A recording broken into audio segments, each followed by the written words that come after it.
दैनिक साधना कैसे की जाए? प्रतिदिन 1 या 2 घंटे हम निकालें और इसके लिए ब्रह्म मुहूर्त, सूर्योदय से 2 घंटे पहले से लेकर सूर्योदय तक वे सर्वश्रेष्ठ समय है साधना हेतु। उस साधना में आप किसी भी आसन में बैठें, किंतु सावधानी पूर्वक बैठें। और भक्ति साधना में आप अपने सिर को किसी भी दिशा में रख सकते हैं, क्योंकि भगवान सर्वव्यापक है।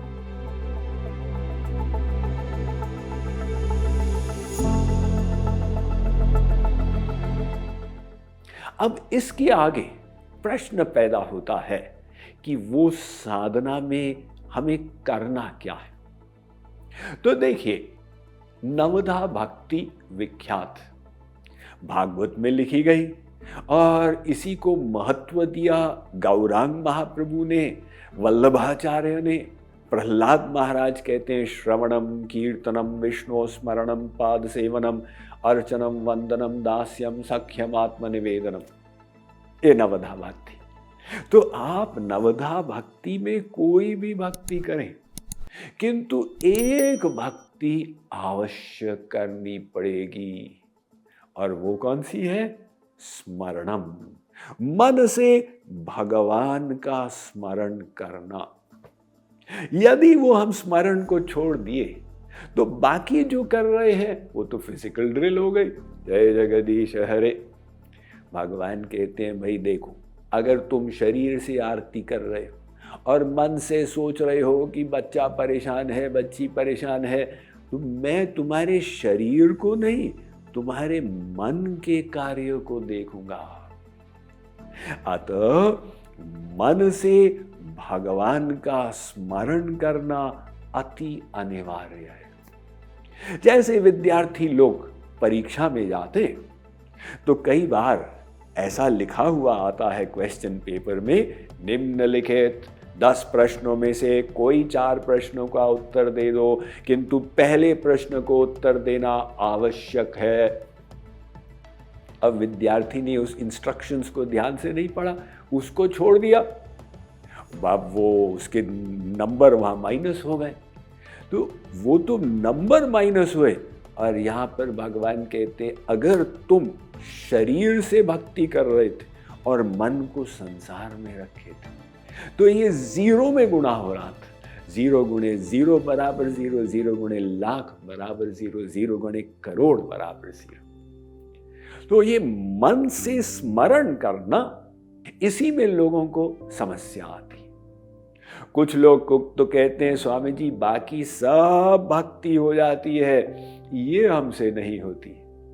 और कुछ लोग एक स्टेप और आगे चले जाते हैं।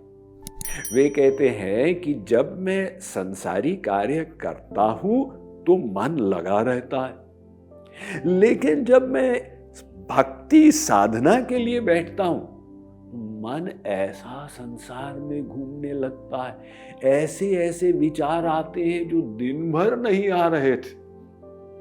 अब बताइए, उल्टी दवा हो रही है।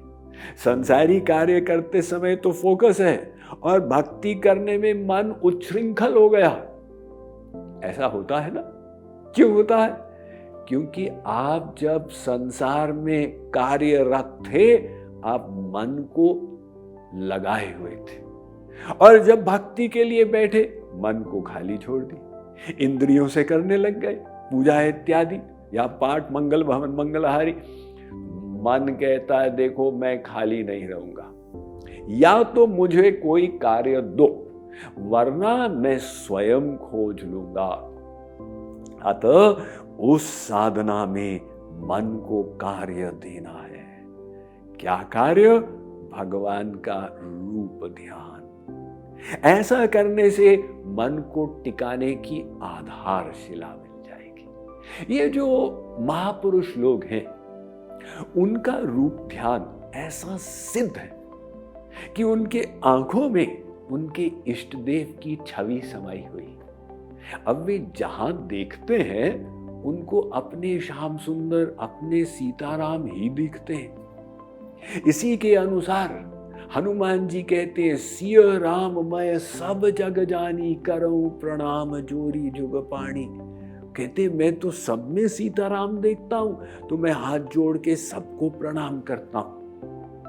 गोपियां कहती हैं, जित देखूं तित श्याम मई है। एक बार नारद जी पहुंचे ब्रज में और देखा कि एक गोपी ध्यान मुद्रा में बैठी। नारद जी ने कहा, मैंने सुना है निरंजन ज्ञान सुरंध्रन ध्यान, ये गोपी का ध्यान कैसा होता? वे सामने बैठ गए। 1 घंटे के बाद गोपी ने आंख खोली। नारद जी ने कहा, देवी जी मेरी जिज्ञासा है, आप ब्रज की गोपियां कैसा ध्यान करती? पहले तो वो बताए नहीं। उनके बहुत आग्रह पर गोपी ने कहा, नारद जी आप समझेंगे नहीं, मेरा मन श्याम सुंदर में इतना लग गया कि जहां जाती हूं जो करती हूं उनका रूप बीच में घुस जाता। कभी बर्तन गिरा रहे हैं, कभी बच्चों को रुला रहे हैं, कभी घर गंदा कर रहे हैं। अब मैं जानती हूं ये मेरा ही मन बदमाशी कर रहा, लेकिन इतनी बाधा आ रही थी। मेरा प्रयास था कि मन को श्याम सुंदर से हटाकर संसार में ले जाऊं, और सफलता नहीं मिल रही थी। नारद जी ने कहा, धन्य है ये गोपियां, प्रत्याहृत्य मुनिक्षणम विषयतो यस्मिन् मनोधत्सति बालासौ विषयेषु सज्जति मन प्रत्याहरन्ति ततः।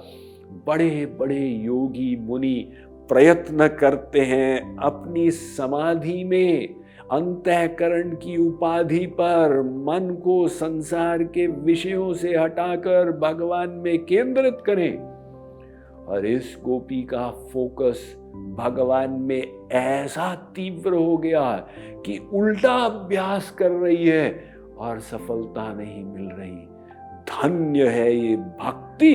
तब जाके नारद जी ने भक्ति दर्शन लिखा, जो उनके नाम से विख्यात है। अब ये तो आगे की बात है, हमें तो प्रारंभिक कक्षा का अभ्यास करना है।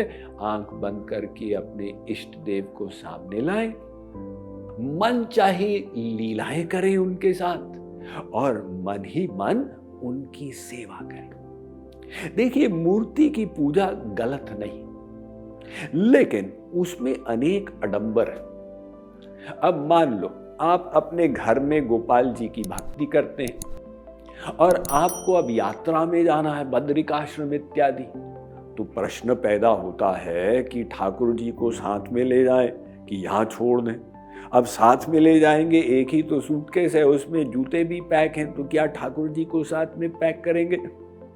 अब मान लो आप हृदय पर पत्थर रख के ले भी गए, अब ट्रेन में गए तो सूटकेस नीचे, हम क्या ठाकुर जी के ऊपर बैठे, और बाई चांस सूटकेस चोरी हो गया तो फिर भगवान कहाँ चले गए? तो आप, जैसे हमने कहा, श्री विग्रह की पूजा गलत नहीं है, लेकिन इस कलयुग में और भी श्रेष्ठ है मानसी पूजा। आप मन ही मन अपने इष्ट देव की छवि बनाएं, मन चाह श्रृंगार करें। आप अनुभव करेंगे एक एक क्षण आपकी भक्ति बढ़ती चली जाएगी ऐसी मानसी सेवा से। एवं पश्चात भगवान के गुणों का ध्यान करें और उसके लिए एक अवलंब लें। वो क्या करना है, कैसे करना है, अगले सत्र में चर्चा होगी। Mind management, life transformation, power of thoughts आदि प्रेरणादायक एवं आध्यात्मिक वीडियोस के लिए सब्सक्राइब करें स्वामी मुकुंदानंद हिंदी यूट्यूब चैनल को और बेल आइकन को अवश्य दबाएं ताकि आपको ये वीडियोस मिले सबसे पहले।